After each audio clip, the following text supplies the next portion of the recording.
Thank you, Mr Mayor, members of the Council. The first observation I want to make is that perhaps people across Bolton who came off fixed-rate mortgages after the disastrous Liz Truss mini-budget wouldn't be celebrating high interest rates in the way that we've heard from a couple of the members opposite.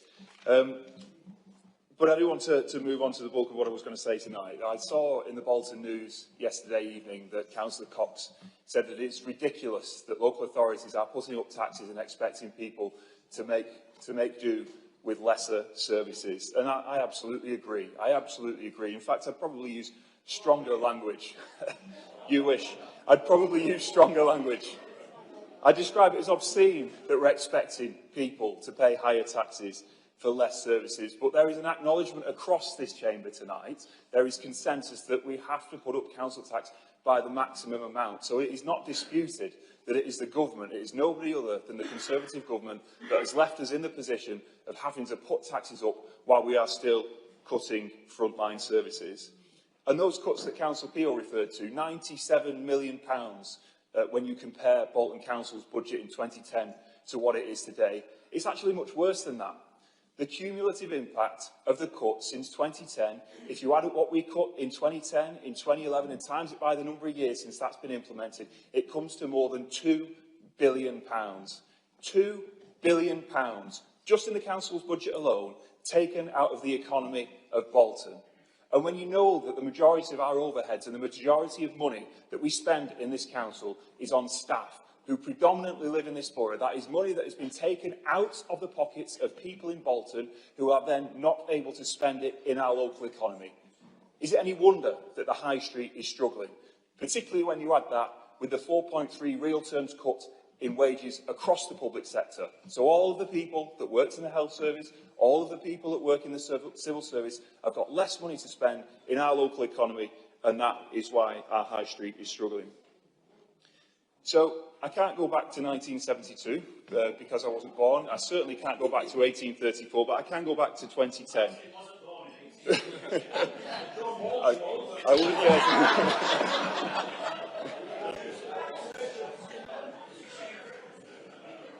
But we were told that the purpose of austerity back in 2010 was to eliminate the deficit by the end of that Parliament that began in 2010 and ended in 2015.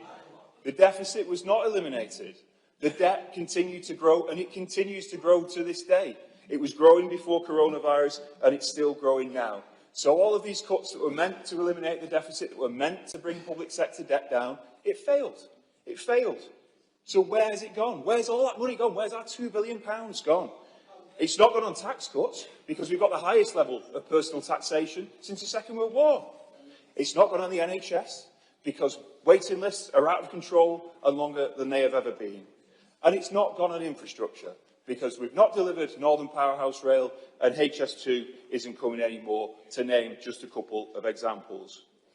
Now, members on this side of the chamber have always had their suspicions about where that money's gone, but it was finally confirmed at a garden party in Tunbridge Wells in August of 2022, where the Prime Minister, I get invited to all sorts of places, Councillor Cox, where the Prime Minister said, "We inherited a bunch of formulas from Labour that shoved all of the funding into deprived urban areas that needed to be undone.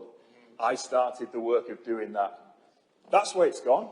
It's been taken from places like Bolton and given to places like Tunbridge Wells. Perhaps Disgusted of Bolton should write some letters to the Daily Mail, because we have far more reason to be aggrieved than the infamous Disgusted of Tunbridge Wells.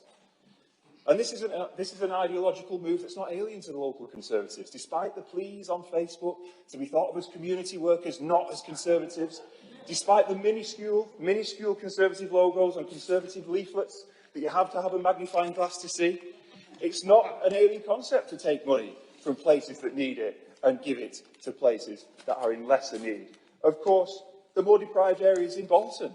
Farnworth, for example, has lost £64,000 since Area Forum funding was changed back in 2019 by the Conservative administration. My own ward, Breakneck, has lost £42,000. And in this budget, there is a further example of taking money, in this budget amendment from the Conservatives, there is a further example of taking money from the most vulnerable and giving it to holes in the road by cutting money from the Children's Services Reserve and wanting to put it into political priorities, filling in potholes. Now, I won't be supporting the Conservative amendment, if that wasn't already obvious. I will be supporting Horish and Blackrod's amendment because much of what is in it is consistent with the manifesto that I stood for election to this council on. I want to celebrate that the Labour administration is investing in reinstating free rodent control, something that shouldn't have been cut. And I'm pleased that the 5.28 full-time equivalent positions that will be lost will be mainly managed through voluntary early retirement and redundancy, avoiding compulsory redundancies. Thank you, Mr Mayor.